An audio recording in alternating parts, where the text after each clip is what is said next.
The following is sponsored programming and does not necessarily reflect the views or opinions of KHTS or its ownership.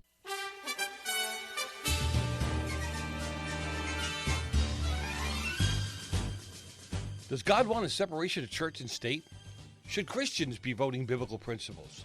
Does it really matter who you vote for? Join Pastor Jerry Cook as he endeavors to answer these and many other questions over the next hour on Politics in the Pulpit. And now, Pastor Jerry Cook. Good afternoon, and thank you for tuning in to Politics and the Pulpit today here on your hometown station, 98.1 FM and AM 1220. This is your holy host, Pastor Jerry Cook. If you are tuning in for politics, then you just might be a bit disappointed today, considering that the show is called Politics and the Pulpit. Today we are going to stress the pulpit part of our show by setting aside, just temporarily of course, politics for at least one show and deal with things related to Christianity and the culture. And if you have a pulse at all, and I'm sure you do have a pulse, you will notice that the culture that we are living in is getting increasingly hostile against Christianity in general, and in particular, biblical Christianity. Now, in the last decade, we've seen the rise of something called a new atheism. You're probably wondering, what in the world is that? Well, it's represented by four men by the name of Richard Dawkins, Sam Harris, Daniel Dennett, and Christopher Hitchens. Now, of those four, Christopher Hitchens is not the atheist anymore. He died of cancer about a decade ago. But again, they were referred to as the four horsemen of new atheism. And they've taken a page from the Christian playbook by employing very feveristic evangelistic tactics in order to win people over to their side. And again, just to kind of help those out there that are on the secular side who think that all conservatives must be by definition Christian, that is clearly not true, because Christopher Hitchens, one of these four horsemen of the new atheism, was in fact an atheist and was a anti-religious individual all the way to the very end of his death, even though he engaged with a lot of political commentators who happened to be Christians who would say to him, hey, we're praying for you, as he, lay dying on his deathbed due to cancer. But because of these aggressive tactics by these, quote, new atheists out there, many believers have been blindsided and wonder how they can engage this new atheism. And the first thing I think that is important for you to understand as the listener, especially if you're a believer out there, is that there really is nothing new about the, quote, new atheism. I'll just give you two verses in particular. They cite the same concept. Psalm chapter 14, verse 1, "The fool hath said in his heart, there is no God." And then just a few psalms later, in chapter 53, verse 1, David repeats the same refrain and says, "The fool hath said in his heart, there is no God." So again, the first thing you need to understand is that there really is nothing new about the new atheism. Now, the tactics might be new, the evangelistic fervor might be new, some of their debate tactics might be new, but in reality, it's just the old atheism wrapped up in a brighter, more evangelistic package. So the question is this, that I've heard down through the weeks and years and months, is how does the believer engage a culture that is increasingly hostile to Bible Christianity? And I think it's important as believers in particular that we understand that we need to engage the culture that we're in, and that we're not to be hiding in our closets, if you will. You've heard the expression, the culture is coming out of their closets while the Christian are going back into their closets. I think it's important for the Christian to engage the culture, to be out in the culture and engaging them at every level, both politically as well as theologically. And I think it's important, just as a side note here, as to which church you attend as well, because some pastors are not as evangelistic about their desire for the culture to be one. And some churches are just kind of like me, my four, and no more, and really don't get their message out from beyond the four walls of their building, while other churches can be a little overzealous in that endeavor. But I do think it is important to be a part of a healthy church that allows outside debate, that believes in evangelism, and tries to engage the culture in a very meaningful way, both with rationale and the Bible. So let's start off with a Bible verse. Jude chapter 1, verse 1. Actually, Jude chapter 1, verse 3 says this, "Beloved, when I gave all diligence to write unto you of the common salvation, it was needful for me to write unto you and exhort you that you should earnestly contend for the faith which was once delivered to the saints." Now, the phrase that automatically pops out is the phrase, earnestly contend for the faith. Now, I did a study on the book of Jude a few months ago at our church, and that phrase, earnestly contend for the faith, means, among other things, it means to wrestle. Now, not physically, of course. We're not asking Christians to go out and physically assault people with the gospel. We want to assault their mind. We want to assault their conscience, but we do not want to assault them physically. But this notion of earnestly contending for the faith does suggest defending the faith can get spiritually physical. Spiritually physical. You say, what do I mean by that? Well, I'm not suggesting that as Christians that we're always, going to be smiling and having a rosy outlook as we're communicating the gospel to some people and defending our faith. Sometimes you can have a very impassioned look upon your face as you're communicating the gospel. I always like to tell people, most people forget about the fact that Jesus Christ went into the temple when he saw that they had turned it into a den of thieves. He turned over the tables. He made a cord and made a whip and whipped out all of the individuals that were in the temple. And we have a hard time getting our head wrapped around the fact that the same Jesus who said some very, very positive and nice things in the New Testament also engaged in behavior that we would consider wrong, but of course it wasn't. But the fact is, sometimes defending your faith can get spiritually physical. Just watch any debate, if you have a chance to do this, between a genuine believer and an atheist, and it can get pretty engaged.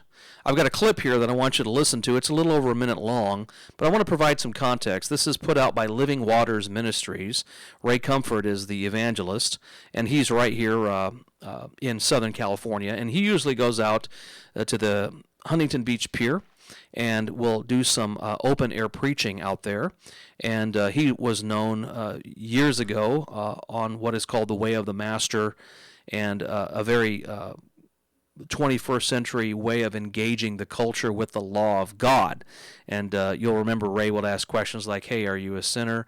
And then they'll say, well, no, I'm not a sinner. And Ray will say, well, have you ever lied? Have you ever stole? Have you ever thought about a woman with lust in your heart, or thought about a man with lust in your heart? And then, of course, Ray comes in for the kill with the law of God. But here in this clip, Ray is engaging an atheist on the Huntington Beach Pier. And in this clip, you'll see, or you'll listen, I should say, that this atheist just kind of loses it. So, Matt, clip one. No. Just because one person does one bad thing does not mean that that person is characterized by the single bad action that they've done. And this is the problem with Christianity. People try and put people in boxes. God commanded genocide of people multiple times in the Bible. That condone evil actions. For instance, in the Bible it says that if you rape a woman, you're allowed to marry her. How evil is that? To condone slavery against other people. I'm talking about all sorts of injustice. Then how dare you call me a liar? Don't say that I'm a liar because I've lied. That is disgusting. It's despicable. Things about God promoting raping women. Somebody who commands a group of Jews to commit genocide against Syrians. A real God, a just God, would never allow something like that to happen in some old book that's made up a fairy tale. Don't listen to this. That's insanity. And that's what you guys believe, and that's ridiculous. Like, Do not listen to this man. He's spreading lies and deception. No, he's not. There's very clearly no God. If there were, there wouldn't be children dying in the streets. There wouldn't be people who are starving. There wouldn't be people dying unreasonably of cancer and other preventable diseases because they can't afford to treat themselves. A real God, a just God, would never allow something like that to happen. Now, maybe there is a God. If there is, there isn't the one. It's not the one that was written by some guys 3,000, 5,000 years ago in some old book that's made up a fairy tale. Don't listen to this. If you want to take care of people, that's great. That's a good thing to do. Help humanity. Help your fellow person. The Bible is a type of thing where you can open it up and it'll have things about God promoting raping women. In fact, God commanded genocide of people multiple times in the Bible. You can read it. It's in there. Well, there's a longer clip you can watch on YouTube if you'd like to. It doesn't get any better. And I don't think that this atheist was won over by Ray Comfort. But my point is that in certain debates, whether in a public forum, whether you're standing behind a dais or you are engaging somebody on the street, like Ray Comfort is here in this video, depending on the atheist that you encounter or depending upon the individual you encounter, it can get kind of rough. And so a lot of evangelism today is not for the faint of heart. Not so much on the Christian side, but definitely on the atheist side, right? So as Christians, we are told to earnestly contend for the faith. This is not a sloppy earnest. This is not a lazy earnest. This is an earnest as in you need to be engaged and contend for the faith. The question is, how can we do that in a culture that is increasingly getting more and more hostile towards biblical Christianity? And again, I'm talking about biblical Christianity here. I'm not necessarily talking about denominational Christianity, which of course there's various degrees and factions within denominationalism. I'm talking about general biblical Christianity here. Well, the answer is very simple. And it's something that we really want to elaborate on this program today that I hope will be a help to you. And that is to simply put the atheist or the agnostic on the defense by asking them questions concerning their statements. In other words, make them think through their statements and assessments of Christianity. Now, obviously, as you listened to that clip a few minutes ago, it's clear that this guy has read segments of the Bible, probably not the whole thing all the way through, but the allotted portions that he wanted to pick apart and thus highlight in this discourse between he and Ray Comfort. But the fact is, atheists, generally speaking, are not devoid of any biblical knowledge. It's not that they've not read certain portions of their Bible. In fact, some atheists might have been a part of a household that was a little too overbearing, and that kind of turned them off to biblical Christianity. That has happened a lot, and that's at least been my take with talking to atheists down through the years. But one of the things that they like to do to us is to do a rope-a-dope. This was kind of a thing that Muhammad Ali did with his antagonists, is to get them against the ropes and just let them have it. And that's essentially what the atheist or the cultural atheist wants us to do. They want us to be against the ropes and keep us on the defense while they are on the offense. But really what we need to do is switch that around completely and put them on the defense while we remain on the offense. If you read through the Gospels, Matthew, Mark, Luke, and John, you'll notice that Jesus Christ was a master at asking questions. In fact, here's just a couple of examples. In Matthew chapter 16, verse 13, Jesus was talking to his disciples, and he asks them a question. He says, "Whom do men say that I, the Son of Man, am?" And Jesus was simply asking his disciples, who do those out there in Israel say that I am? And of course, the disciples answered him in verses 14 and 15.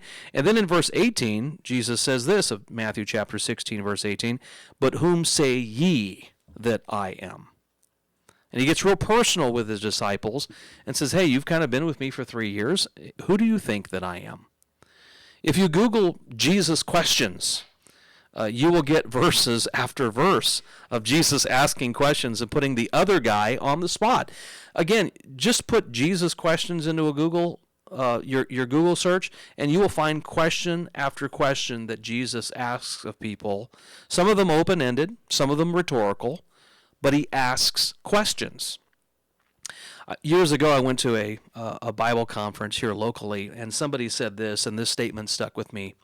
He said, statements confuse and questions clarify. Statements confuse and questions clarify.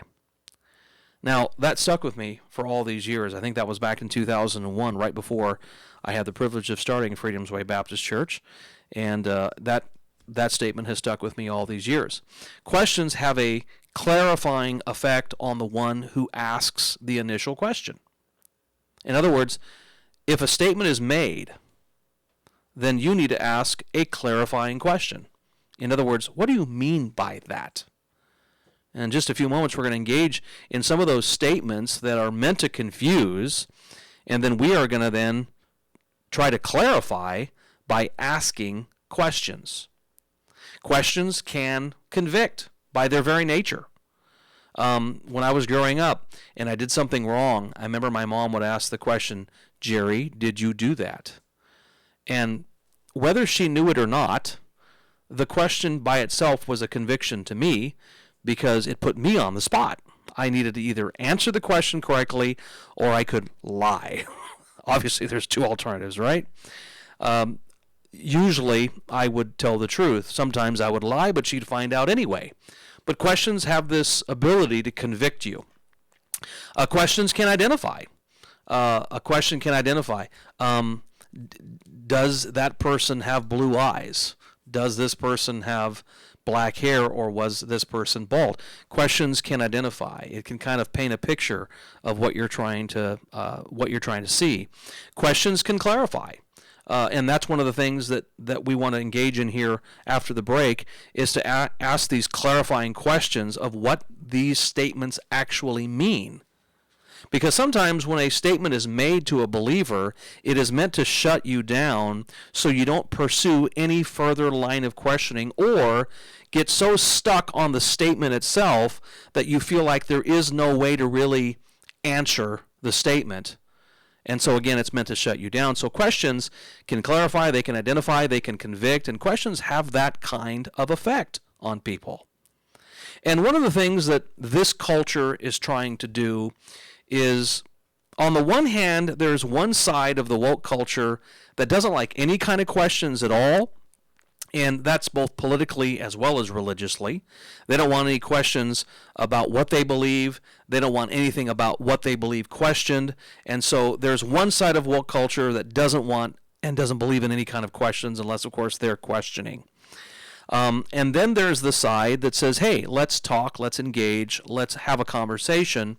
And it's those kinds of individuals that I'm talking about today that we need to ask these clarifying questions of. Because obviously, let's just be clear, there are just some people you're going to come in contact with in your life that just don't want to talk about politics. They don't want to talk about theology. They don't want to talk about anything. They just have their little echo chambers that they go to, and they just have the same thing repeated over and over again in their minds, and they don't want anybody to challenge them on any specifics.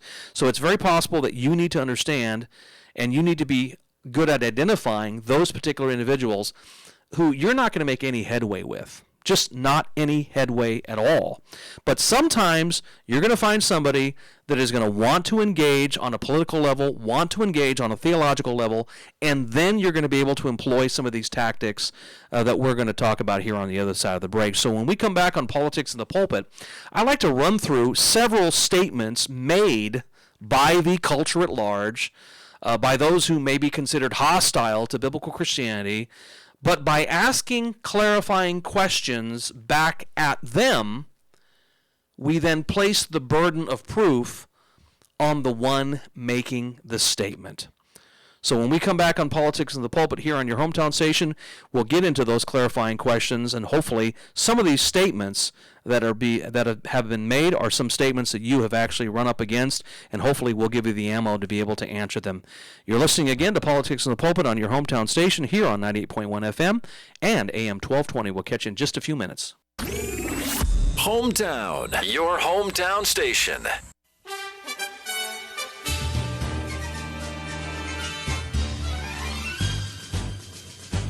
All right, we're back here on Politics and the Pulpit on your hometown station, AM 1220 and 98.1 FM. This is Pastor Cook, your holy host, the pastor of the Freedom's Way Baptist Church here in Santa Clarita, California. Been pastor there this coming March, 21 years. If you are looking for a church, I encourage you to come out to Freedom's Way Baptist Church. We have services at 9:15 for Sunday school, every age, 10:30 a.m. for the main worship service, and then, of course, 5 p.m. in the evening on Sundays, and we have a Bible and prayer meeting at 7 o'clock on Wednesdays. Also, if you are interested in a school for your kids where we do not indoctrinate but simply educate, then Lighthouse Christian Academy is the school for you. That is our pre-K, kindergarten, first and second grade school, and we'll continue to add grades as the Lord allows and as demand is needed. So hopefully that little shameless plug there will not go unnoticed. But before the break, we were talking about these about statements confusing and questions convicting, and how to engage an increasingly hostile culture against your faith and against, in particular, Bible Christianity. And I kind of teased about some of these statements that get thrown out as if they're supposed to somehow stop debate and stop conversation. How do you tackle some of these statements? And my claim to fame on this is that you simply ask clarifying questions. Real quickly, before we get into these statements this afternoon, a great book on this topic would be a book called Tactics by Greg Koukl. I believe it's Koukle, I believe it is. Just look it up, Greg Koukl. He used to have a radio show called Stand to Reason, and he wrote a great book called Tactics, which a lot of what I'm about to give you is from his book. But statement number one that is usually thrown out there as a way to somehow stop debate and keep Christians from continuing to engage is this statement. It's not rational to believe in God. There is no proof. You've probably heard a statement like that. It's not rational to believe in God. There is no proof. That statement is meant to stop you in your tracks firmly and not to engage anymore in a conversation. However, there are a few clarifying questions that should be followed up to this statement. The first would be this: what do you mean by God? See, the statement is, it's not rational to believe in God. There is no proof. Well, what do you mean by God? Ask them to clarify just God who? Who's the God they're referring to? Second clarifying question would be this: what kind of God do you reject? Because obviously, most atheists and most that are hostile to Christianity think that, everything is religiously pluralistic out there, and ask them to define what God they are rejecting. Is it the God of Islam, the God of biblical Christianity, the God of Mormonism, the God of, keep going on. It's not rational to believe in God. There's no proof. So ask them, what kind of God do you reject? How about this? What specifically is irrational about believing in God? No, that's a good thing. What specifically is irrational about believing God? Don't just throw out the blanket statement, it's not rational to believe in God. Offer some specifics. What is irrational about believing in God? How about this one? Since you're concerned about proof for God's existence, what kind of evidence would you find acceptable? Now, that's a good one, because there's plenty of evidence for God's existence. But I guess the more specific question would be, what kind of evidence would you find acceptable? Because as soon as you start rattling off proofs, they start saying things like, well, that's not a proof. Well, then what kind of evidence would you find acceptable? So see, there are several clarifying questions that can be asked there to put them on the defensive and you on the offensive. How about this one? Statement number two. Christianity is basically the same as all other religions. The main similarity is love. We shouldn't tell others how to live or believe. Boy, I just feel like singing the old Beatles song there, all you need is love, right? But yeah, the statement is Christianity is basically the same as all other religions. The main similarity is love. We shouldn't tell, and this is the main statement, we shouldn't tell others how to live or believe. So let's try to ask a few clarifying questions there, then have some fun with that last statement about we shouldn't tell others how to live or believe. The first clarifying question I would ask is this. How much have you studied other religions to compare the details and find a common theme? I mean, when someone says Christianity is basically the same as all other religions, the inference there is they've studied all other religions against biblical Christianity and they've come to a conclusion. Maybe they took an online course and they think they're a professional now. I don't know. But just simply ask the clarifying question, how much have you studied other religions to compare the details and find a common theme? How do you know that the main similarity is love? How do you know that Christianity is basically the same as all other religions? How do you come to that conclusion? Secondly, why would the similarities be more important than the differences? You ever thought about that? Why would the similarities between Christianity and all other religions be more important than the differences between Christianity and all other religions? So again, these clarifying questions offer us the opportunity to be on the offense and the opposing individual on the defense. And then another follow-up question would be this. I'm curious. What do you think Jesus' own attitude was on this issue? Because if they've read the Gospels at all, they knew that Jesus was against the religious tyranny by the Pharisees and the Sadducees, which were the two main Jewish religious sects during Jesus' day. And if I'm not mistaken, as I read through my Bible, Jesus was like on their rear ends every chance he got. So again, I don't see Jesus trying to somehow fix the arguments between the Pharisees and the Sadducees because they were two opposing religious views. I didn't see Jesus trying to fix them at all. In fact, I see Jesus trying to blow both of them up. So again, I'm curious, what do you think Jesus' own attitude was on this issue? And I'm not talking about some woke Jesus out there that's a concept of your mind. I'm talking about the Jesus of the New Testament. And then fourthly, here's another clarifying question for the statement, Christianity is basically the same as all the religions, the main similarity is love. Ask this, did Jesus think that religions were basically equal?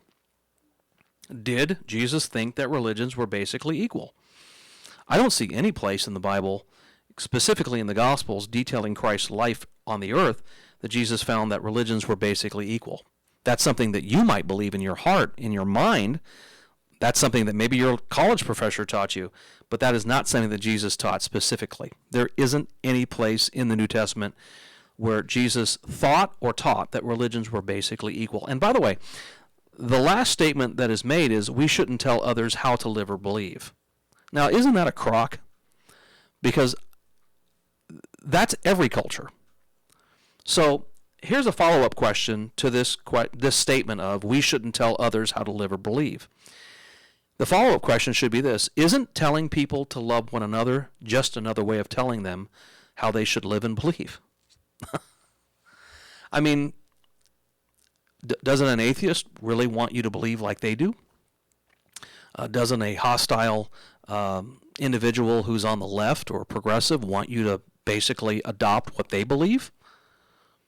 And isn't telling people to love one another just another way of telling them how they should live and believe? I mean, woke culture and the progressive left is the prime example of telling others how to live or believe. There's the Davos, Switzerland Great Reset, Klaus Schwab guy meeting in Switzerland right now, discussing how we all should live, but not them, of course. You got John Kerry waxing eloquent about green energy and about global, climate change, and then you've got all these other individuals talking about how we need to change things going forward. Everything needs to be electricity. Gas stoves need to go, and all this kind of stuff.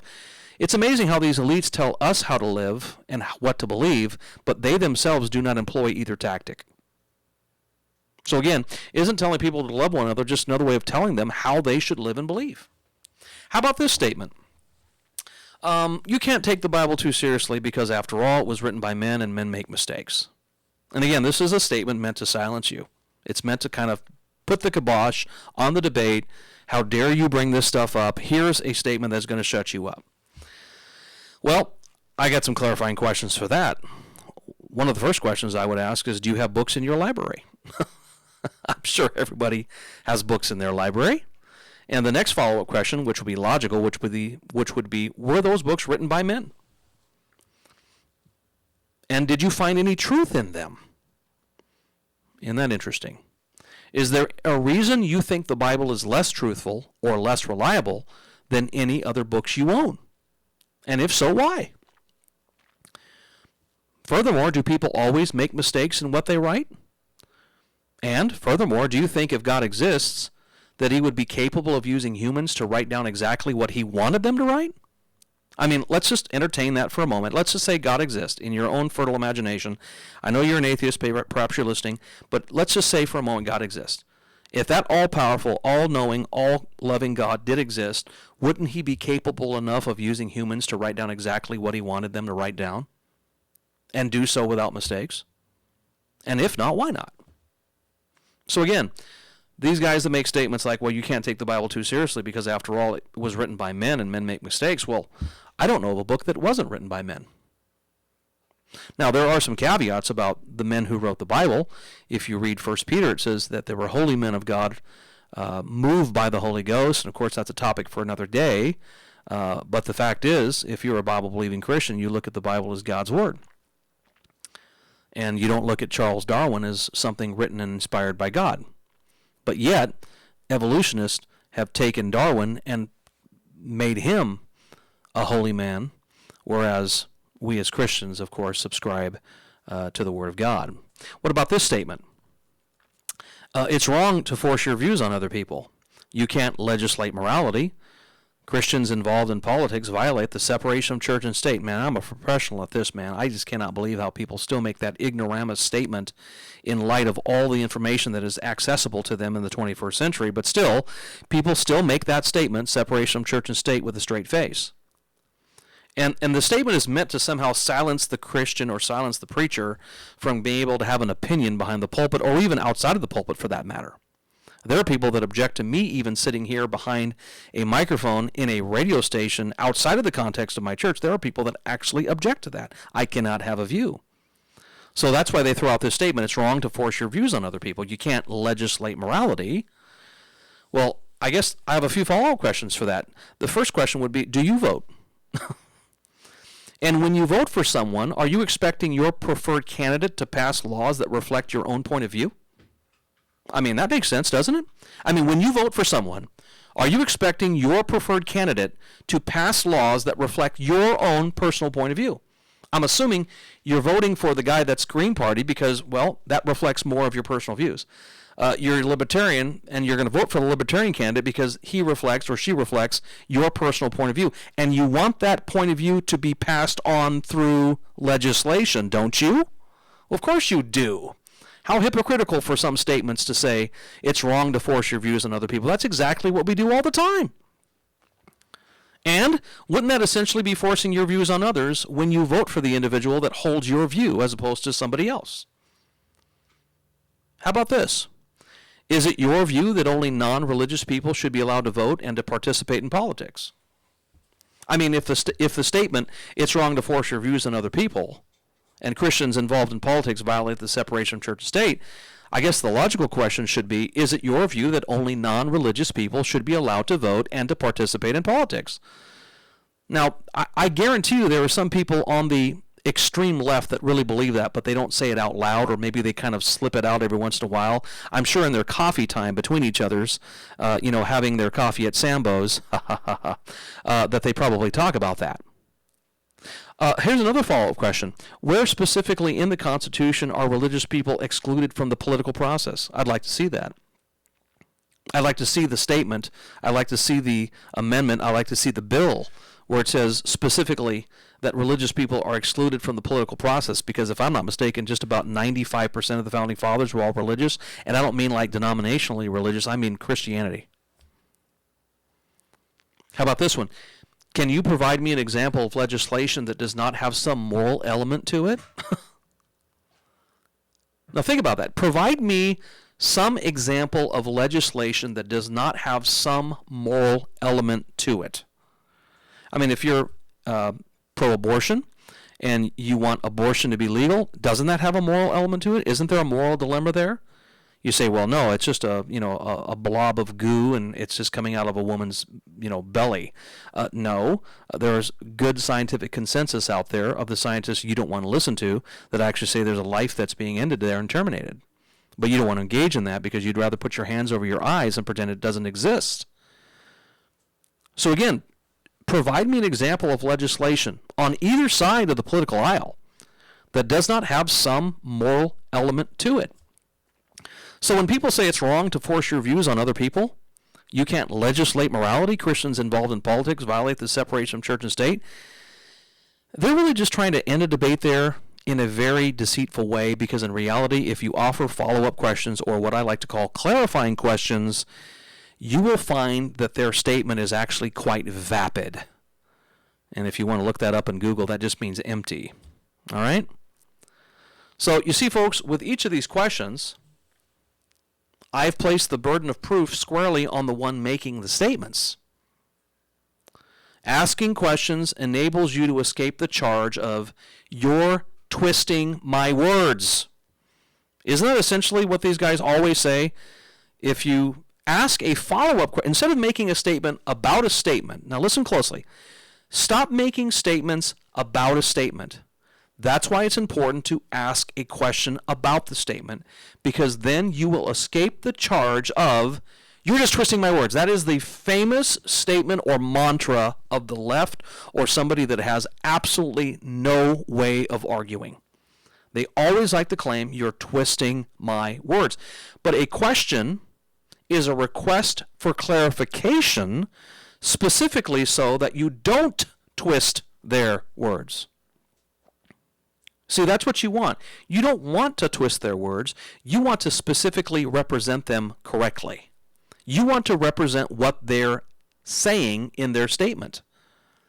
And by offering clarifying questions, you put the onus on them to be able to then make themselves clear. I'll give you one last one before we go to break. How many minutes we got, Matt? We got a couple minutes here. So what about this one? This one was recently stated to me a few months ago. I don't believe in heaven or hell. Christians are ridiculous. I want nothing to do with them. Now, there's two statements there.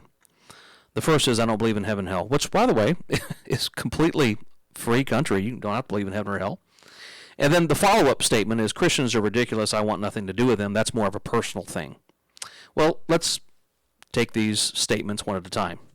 Number one, the first clarifying question I would ask is concerning I don't believe in heaven or hell. What studies have you done that would lead you to conclude there is no heaven or hell? I'm waiting. What studies have you done that would lead you to conclude there is no heaven or hell? Now, you can believe that in your heart, with all your heart. That's fine. I'm just wondering, what studies have you done that led you to that conclusion? You say, well, I heard somebody say this. That's great. That's wonderful. I could probably say the same thing, but that's not an argument. Did you read others who have the same conclusion as you? This is back to the echo chamber, right? Where we only want to read those people that agree with what we believe. Now, I'm going to be honest with you as a pastor, a Baptist pastor in particular, I read both sides. Why? Because I want to know what the other side believes. I do. I don't just condemn one group out there. I want to know exactly what they believe. How about this one? Have you met every Christian on the globe? This is in reference to Christians are ridiculous. I want nothing to do with them. I always want to ask the follow-up question, have you met every Christian on the globe? There's like millions of them. I'm sure some of them out there are ridiculous. Don't get me wrong. I probably know a few. But have you met every Christian on the globe in order for you to make the statement, Christians are ridiculous, I want nothing to do with them? If not, how could you conclude that all Christians are ridiculous? So you can't. And then, is it possible you could be wrong concerning heaven and hell? Is it possible? You see, we have to be honest about this discussion. Is it possible that you're wrong in your assessment? And if you're wrong, it could have eternal consequences. This is why it's good to consider them now when you're good and healthy, as opposed to somewhere down the road when you're about to meet your Maker, whether you believe him or not. And then if it's possible that you could be wrong, then what will you do to address it? I think those are good clarifying questions. We'll wrap this all up here in a nice, tidy little bow here on Politics in the Pulpit when we come back in our final segment.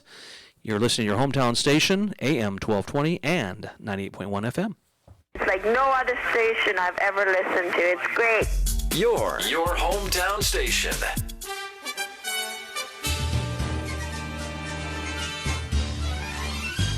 We are back for our final segment here on Politics in the Pulpit. This is your holy host, Pastor Jerry Cook from the Freedom's Way Baptist Church here in the beautiful Santa Clarita Valley.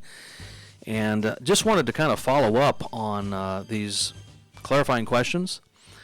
These clarifying questions can be asked about any statement. It doesn't have to be the 5 statements that we looked at today.